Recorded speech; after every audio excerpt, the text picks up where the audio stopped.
रात्री मस्त असा चंपी करून मी सकाळी लवकर उठले, कारण पाहू शकता तुम्ही माझी कुठलीच पॅकिंग झाली नव्हती. सगळं सामान तसंच पडलं होतं आणि आज होती संकष्टी आणि पप्पांनी संकष्टीची बाप्पाची खूप छान अशी पूजा केली होती. त्यानंतर मी शाबूची तयारी केली. मस्त अशी शाबू वगैरे खाऊन आम्ही निघालो आणि आज प्रचंड ऊन होतं, खूप गरमी होत होती आणि आमचा प्रवास सुरू झाला. बेसिकली मी चालली आहे माझ्या मामाच्या गावी, कारण दर 5 वर्षांनी खूप मोठ्या प्रमाणात भंडारा होतो, लक्ष्मी यात्रा होते आणि गेल्या यात्रेला मला बरं नव्हतं, मी ॲडमिट होते हॉस्पिटलमध्ये. सो त्याच्या आधीची यात्रा सुद्धा मला भेटली नव्हती, म्हणून मी 2 वर्षाची यात्राची मजा मी ह्या वर्षी पूर्णपणे घेणार आहे. आणि आम्ही फायनली निघालो आणि खूप प्रचंड ऊन होतं. सो मला टॅनिंग होईल म्हणून मी हँडवरती स्कार्फ बांधला होता आणि फायनली आम्ही पोचलो मामाच्या गावी आणि छोटा मामा हा मला न्यायला आला होता आणि माझं घर बेसिकली जवळच आहे स्टँड पासून. सो आम्ही चालत गेलो आणि मध्येच आमचा विराज आला आणि विराज खूप छोटा आहे आणि तो सुद्धा गाडी चालवायला शिकला, पाहून खूप आनंद झाला. त्यानंतर मामीने मस्त असं थंड आम्हाला प्यायला दिलं आणि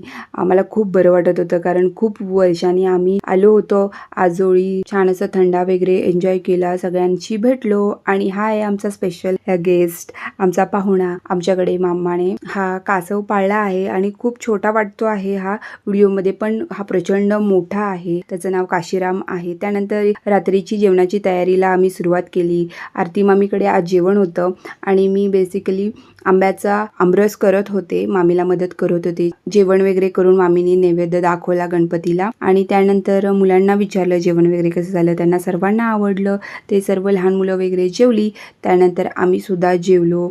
खूप छान पद्धतीने जेवण वगैरे झालं होतं आणि सगळ्यांना आनंद झाला होता. आम्ही सगळीजण पुन्हा एकत्र मिळालो होतो आणि सगळे वगैरे जेवले वगैरे, जेवण आवरलं आणि त्यानंतर आम्ही दुसऱ्या घरी, आमच्या मोठ्या घरी जायला निघालो, कारण तिथे सुद्धा डेकोरेशन वगैरे सगळं चालू होतं. कारण लक्ष्मी आमच्या गावात खेळते, खूप मोठ्या प्रमाणे असते, त्याची तयारी सगळे गावभर चालू होती. सगळी लोक जमा झाले होते. डेकोरेशन, लाइटिंग वगैरे सर्व काही झालं होतं. आणि हा आहे आमच्या मेन घराकडचा पाटील चौक एरिया आणि हा आहे हत्तीचा दगड. इथे मामा आम्हाला लहान असताना घेऊन जायचा खेळायला, त्याला पेंट केलं होतं.